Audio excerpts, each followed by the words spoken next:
നന്മ 24ലേക്ക് എല്ലാവർക്കും ഒരിക്കൽ കൂടി സ്വാഗതം.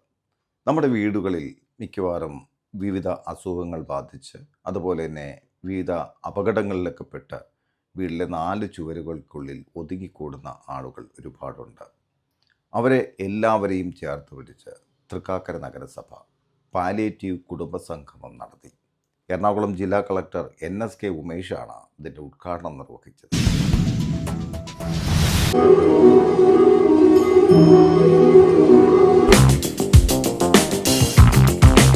സ്വന്തം ആരോഗ്യം നമ്മൾ നോക്കിയില്ലെങ്കിൽ നമ്മളുടെ കിടപ്പായി കഴിഞ്ഞാൽ അല്ലേ പിന്നെ നോക്കാൻ ആരും കാണത്തില്ല.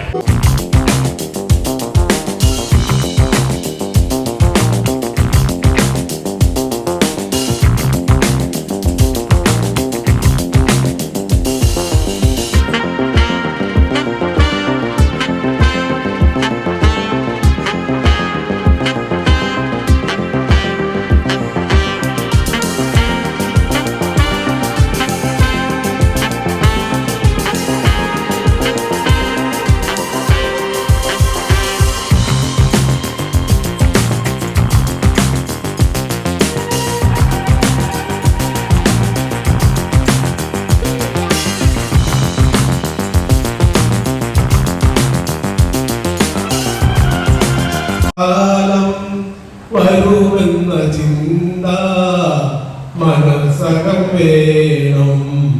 വെടിക്കോ മഹന്ത വയസ്സായ മാതാ പിതാക്കളെ നോക്കാൻ മടിക്കുന്ന നിന്നിൽ വരുമൊരു കാലം. തദ്ദേശ സ്വയംഭരണ സ്ഥാപനങ്ങളാണെങ്കിലും സർക്കാരാണെങ്കിലും എല്ലാം ഒരുപാട് നിയമങ്ങളെല്ലാം കൊണ്ടുവരുന്നത് സാധാരണക്കാരായ ജനങ്ങളെ സംരക്ഷിക്കുവാനും അവരെ കൂടെ ചേർത്ത് നിർത്തുവാനുമാണ്. ഈ നിയമങ്ങളെല്ലാം കൊണ്ടുവരുമ്പോഴൊക്കെ അത് സാധാരണക്കാരന് ഉപയോഗപ്പെടുന്ന രീതിയിലേക്ക് വരുന്നത് അത് കൃത്യമായി ഉദ്യോഗസ്ഥർ അത് ഇംപ്ലിമെന്റ് ചെയ്യുമ്പോഴാണ്.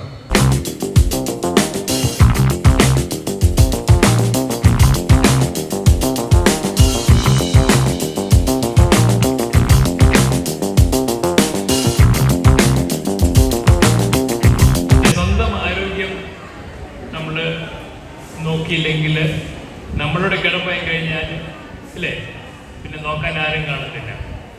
സ്വന്തം എന്തെങ്കിലും ശരീരത്തിൽ എന്തെങ്കിലും പ്രയാസങ്ങൾ ഉണ്ടെങ്കിൽ അത് ഡോക്ടറെ കാണുകയോ അല്ലെങ്കിൽ ആരെങ്കിലും ഒന്ന് കുറച്ച് നേരത്തേക്കൊന്ന് വന്ന് നിൽക്കാൻ പറയുകയാണെങ്കിൽ ഡോക്ടറെ കാണുകയോ അതിനുള്ള ചികിത്സ ചെയ്യുകയാണെങ്കിൽ പലപ്പോഴും നമുക്ക് നമ്മുടെ ശരീരം നോക്കുന്നത് വളരെ ഇമ്പോർട്ടൻ്റ് ആണ്.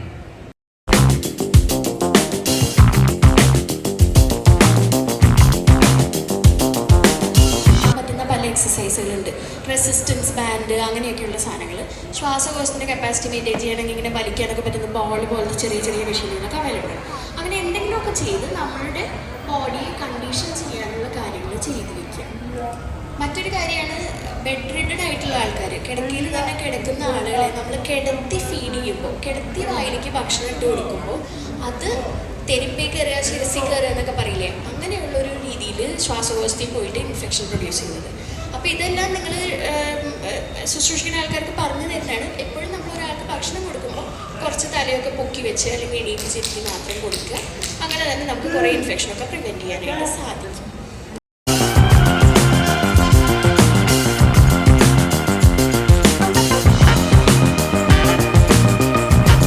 ഓരോ വാർഡിലും വയോമിത്രം കുടുംബാംഗങ്ങളുടെ കൂടെ നമ്മളൊരു കുറച്ച് നേരം ചിലവഴിക്കുമ്പോൾ അവർക്ക് വേണ്ടി ഒരു ഓണപരിപാടികൾ, ഓണസദ്യയൊക്കെ വെച്ച് അവർ നടത്തുമ്പോൾ അവർക്കുണ്ടാകുന്ന ഒരു മാനസിക സന്തോഷം, അത് നമ്മൾ പല വാർഡുകളിലും, പ്രത്യേകിച്ച് അത്താണി തന്നെ കൗൺസിലർ എന്നിരിപ്പുണ്ട്, നമ്മുടെ 13ാം വാർഡിലൊക്കെ ആയാലും നമ്മളത് കണ്ട് അനുഭവിച്ചു വരുന്നതാണ് ഓരോരുത്തരുടെയും മാനസിക സന്തോഷം. ആ സന്തോഷം കാണുക എന്ന് പറയുന്നതാണ് നമുക്ക് കിട്ടാവുന്ന ഏറ്റവും വലിയ അംഗീകാരം. അതിൽ പങ്കുചേരുക എന്നുള്ളതാണ് നമ്മൾക്ക് കിട്ടുന്ന ഏറ്റവും വലിയ സംതൃപ്തി.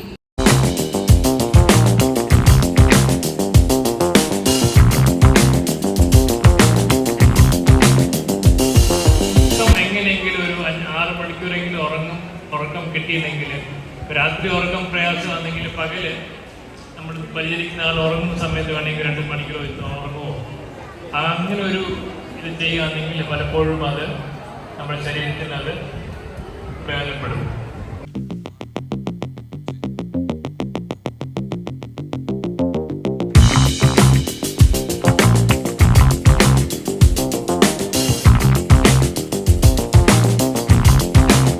ഒരു പരിധിവരെ ഒരു പ്രായം കഴിയുമ്പോഴാണ് ആ ബുദ്ധിമുട്ടുണ്ടായിരുന്നതെങ്കിൽ ഇപ്പോൾ അങ്ങനെയല്ല.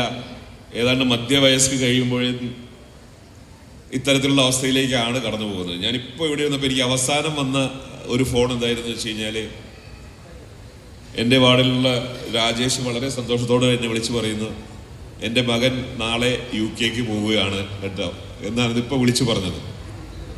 വളരെ സന്തോഷത്തോടു കൂടിയാണ് പറഞ്ഞത്. ഞാനും വളരെ സന്തോഷത്തോടുകൂടി ആശംസയെല്ലാം നേർന്നു. അപ്പോൾ അത് കഴിഞ്ഞപ്പോൾ ഞാൻ ആലോചിച്ചു, രാജേഷിന് 2 മക്കളാണുള്ളത്, ഒരു പെൺകുട്ടിയും ഒരു ആൺകുട്ടിയും. ഭാര്യയും ഭർത്താവും ഒരുമിച്ച് താമസിക്കുന്നത്.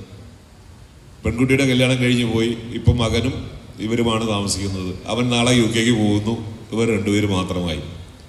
സ്വാഭാവികമായിട്ടും ഇങ്ങനെ ഒരു അവസ്ഥയിലാണ് എല്ലാ വീടുകളും. ഉദ്യോഗസ്ഥ തലത്തിലുള്ള അവരുടെ ആ ഒരു സർവീസ് ജീവിതം, സത്താർ സാറിനെ പോലെയുള്ള ആളുകൾ 8 മണിക്കൂർ സേവന സമയമാണെങ്കിൽ പോലും തീരാത്ത ജോലി രാത്രിയും 10 മണി 12 മണി വരെ ഇരുന്ന് ജോലി ചെയ്യുന്ന ആളുകൾ.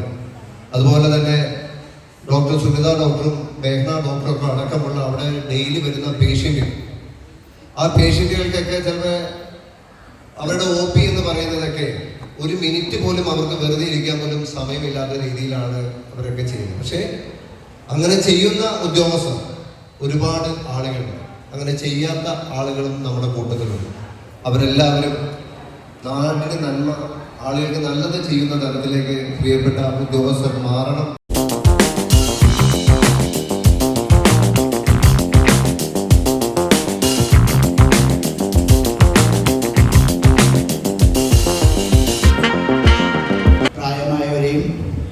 രോഗികളെയും മറ്റും പരിചരിക്കുന്നതിന് വേണ്ടി നമ്മളുടെ ഈ മുനിസിപ്പാലിറ്റിയിലെ കുറേ ആളുകൾ അതിന് നേതൃത്വം കൊടുത്ത് കൊണ്ട് വീടുകളിൽ ഒറ്റപ്പെട്ട് കഴിയുന്ന പ്രായമായവർക്ക് മറ്റും ഒരു ആശ്രയമായിട്ടുള്ള ഒരു നേതൃത്വം വളരെ നല്ലത് ജനതയാണ്.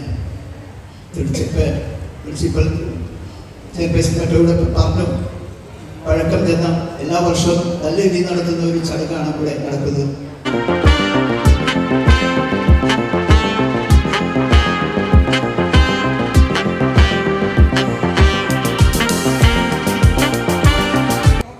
സംസാരിക്കില്ല, വളർന്നു കിടക്കുവാണ്. ബെഡിയുടെ വയറൊരു മൂണ്ടുണ്ട്, ഇടയ്ക്കിടയ്ക്ക് ഉറുമ്പ് അരിക്കുന്നുണ്ട്.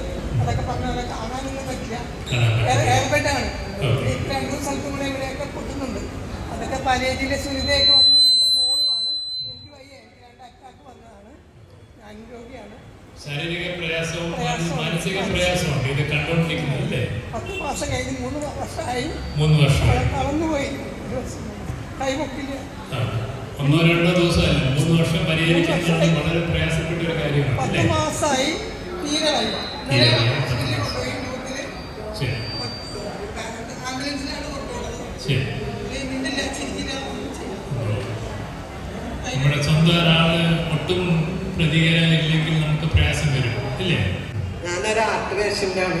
വേറെ 3 പെൺപിള്ളേരുള്ളതിന് കല്യാണം കഴിച്ചപ്പോൾ ഇതിനെ നോക്കണം, കുളിപ്പിക്കണം, കാര്യങ്ങളൊക്കെ ചെയ്ത് കൊടുക്കണം, ആസ്പത്രിയിൽ കൊണ്ടുപോകണം മാസം അങ്ങനെയുള്ളതാണ്. ഒരുപാട് വിഷമമുണ്ട്. രാത്രി ഉറങ്ങുമില്ല, ഉറക്കയില്ല. പിന്നെ നേരം കിടക്കുമ്പോൾ ഞാൻ ഈ മരുന്ന് 5-8 ഗുളിക കഴിക്കുന്നതാണ്.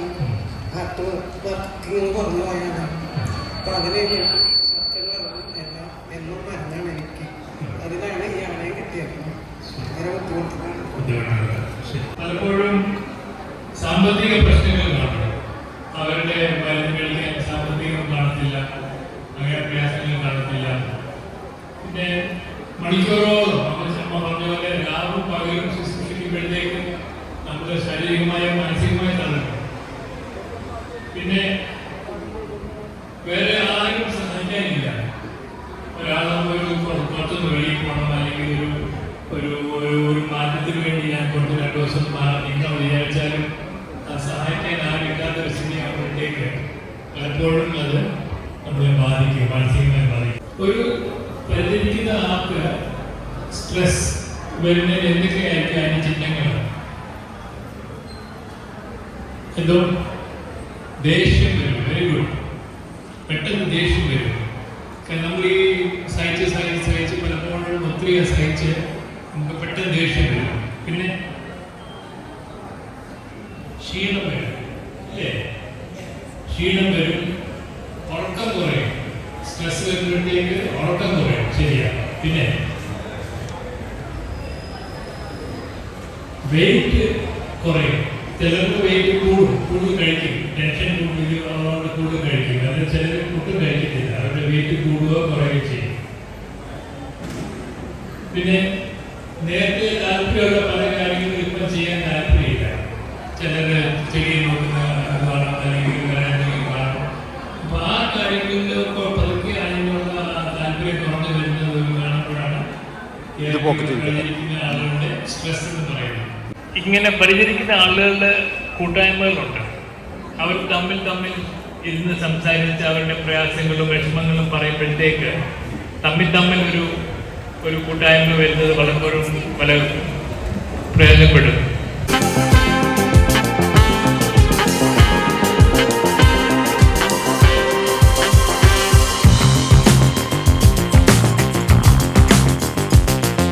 എല്ലാ രംഗത്തും ഇതേപോലുള്ള പാലിയേറ്റീവ് പ്രവർത്തനങ്ങൾ സജ്ജമാക്കണമെന്നുള്ളതാണ്.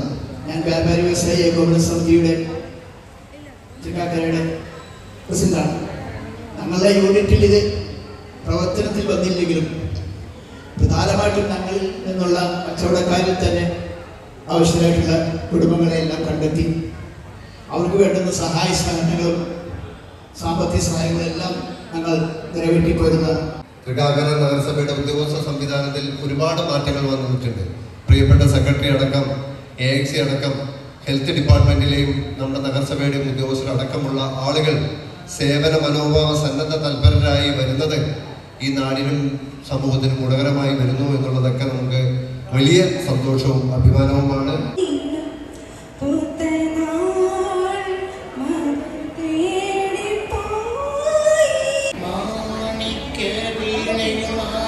മനസ്സിൻ്റെ